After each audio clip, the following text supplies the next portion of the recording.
kung saan, eto na, pinangalanan ni Senator Amy Marcos kung sino-sino yung mga posibleng makukulong mga kababayan dito po sa maanumalyang flood control. Ito mga bigatin yung pangalan dahil kahit pala po mga kababayan makajos yung isang pagkasangkot, talagang mangingibabaw pa rin po ang batas. Ano po, so ngayon ito daw.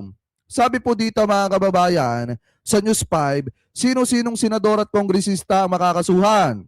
May natanggap daw na impormasyon si Senator Amy Marcos na kakasuhan sa umano'y January 15 ng ilang senador at kongresista na dinadawit sa flood control scandal mga kababayan. So ito, i-play na po natin at kilalanin natin kung sino-sino yung posibleng makakasuhan at makukulong. Ang balita, January 15, ang charges against certain senators will be filed.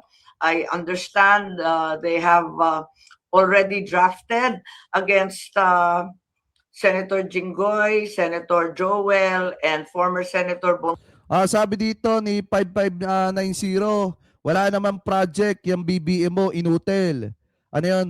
Magbanggit ka na ng project or kahit isang tulay na nagawa ni PBBM. Punta ka sa Pasig, makikita mo yung isang magandang programang ginawa doon ni Presidente. Diba?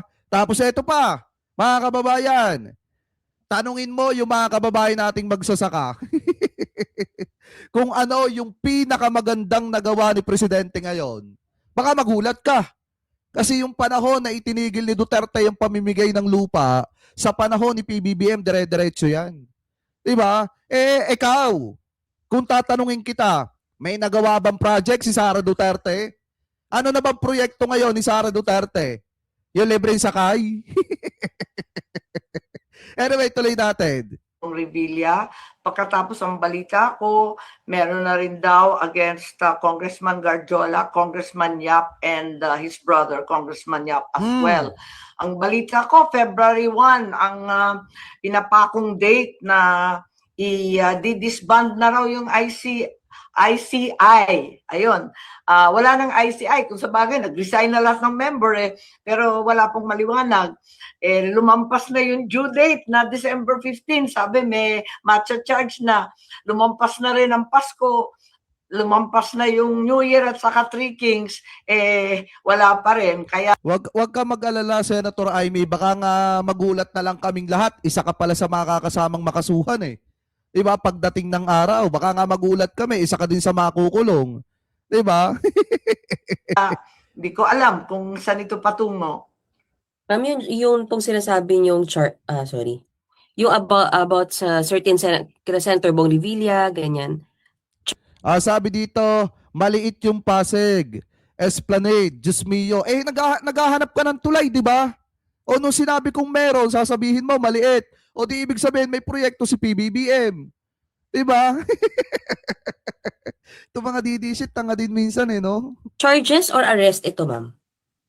Hindi ko alam, pero hindi na natin maintindihan ang sistema ngayon kasi biglang sinasabi na, biglang nauuna yung warrant. Hindi ko alam, pero alam ko na pinagmamalaki na kompleto na daw yung ebidensya at pwede na daw i-file.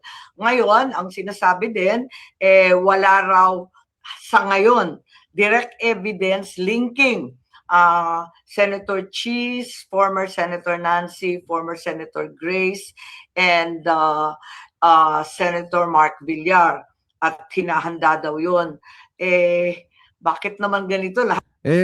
Kay Mark Villar talagang meron yan. Kasi naging sekretary yan sa panahon ni Digong ng DPWH. Imposible namang wala. Ng senador, akala ko yung flood control ang pinagmulan doon sa Kongreso at sa Speaker's Office, sa small BICAM. Bakit nauwi sa Senado?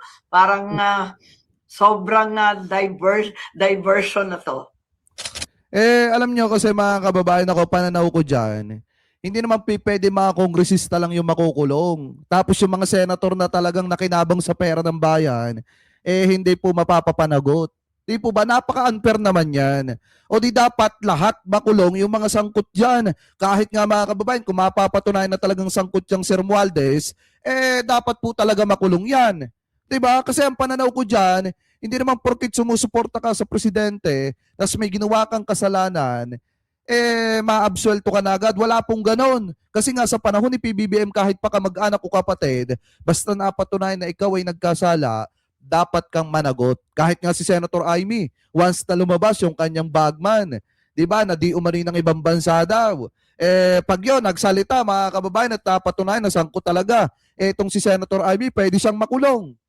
Di po ba, mga kababayan?